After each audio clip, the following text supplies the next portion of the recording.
সে হাঁপাতে হাঁপাতে পারে উঠে এলো। তার হাত থেকে দাটা খসে পড়ল। করিম আর কালু ছুটে গিয়ে রতনকে টেনে তুলল।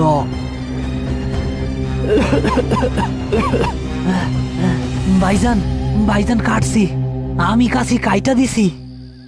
হ্যাঁ, তুই আইজ এই গ্রামের সবচেয়ে বড় বীর রতন। তুই পারছস, তুই সত্যিই পারছস। হঠাৎ দিঘির শান্ত পানির ওপর একটা অদ্ভুত দৃশ্য ফুটে উঠল।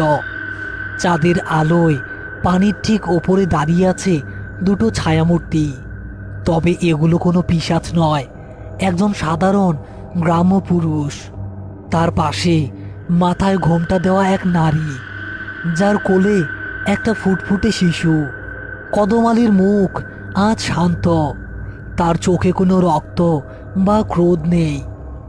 রহিমা তার স্বামীর কাছে দাঁড়িয়ে করিমদের দিকে তাকিয়ে মৃদু হাসছে। কদমালি তার ডান হাত তুলে করিম, কালু আর রতনকে যেন দোয়া করল। তারপর ধীরে ধীরে বাতাসের সাথে মিশে গিয়ে তারা আকাশে মিলিয়ে গেল। কালু ফকির মাটিতে হাঁটু গেড়ে বসে হাউমাউ করে কেঁদে উঠল। হ্যাঁ, 40 বছরের কষ্ট শেষ হইল, আলহামদুলিল্লাহ।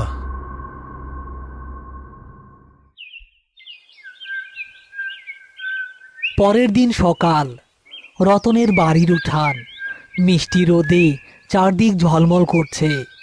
ময়না দরজার কাছে দাঁড়িয়ে এক দৃষ্টি রাস্তার দিকে তাকিয়ে আছে।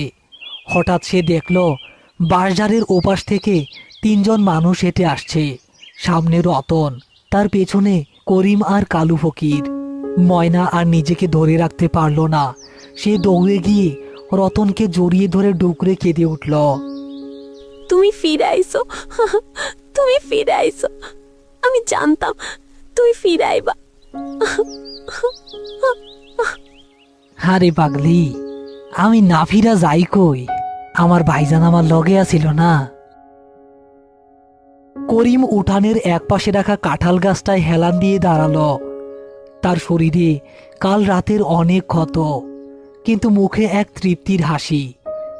করিম, বিলকি তো শান্ত হইল। গরু স্থানে এখন কি আর আগের মতো শান্তি লাগবো?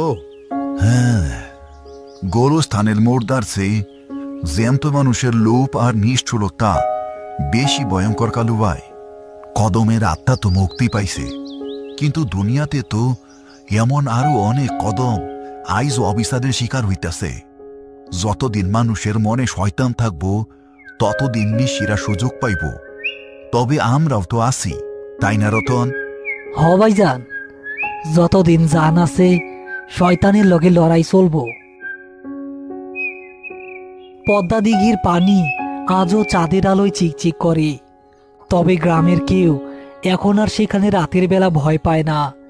আমাবস্যার রাতে আর কেউ পরিচিত গলায় নাম ধরে ডাকে না।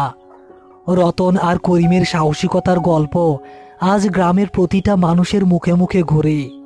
তবে তারা একটা কথা ভালো করেই জানে, অন্ধকারের পিশাচের চেয়ে মানুষের ভেতরের পিশাচ বেশি ভয়ঙ্কর।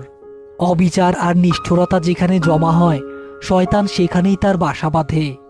তাই নিজেদের মনকে পরিষ্কার রাখুন, আর ডাক দিলেই সাড়া দেওয়ার আগে 3 বার ভাবুন, ডাকটা কি আসলেই কোনো মানুষের, নাকি আপনার পরিচিত কারোর গলা নকল করছে অদৃশ্য কোনো সত্তা। পরবর্তী ভিডিওর জন্য অপেক্ষা করুন আর দেখতে থাকুন ভালুকাই বাংলার এমন আরও অসাধারণ সব ভিডিও।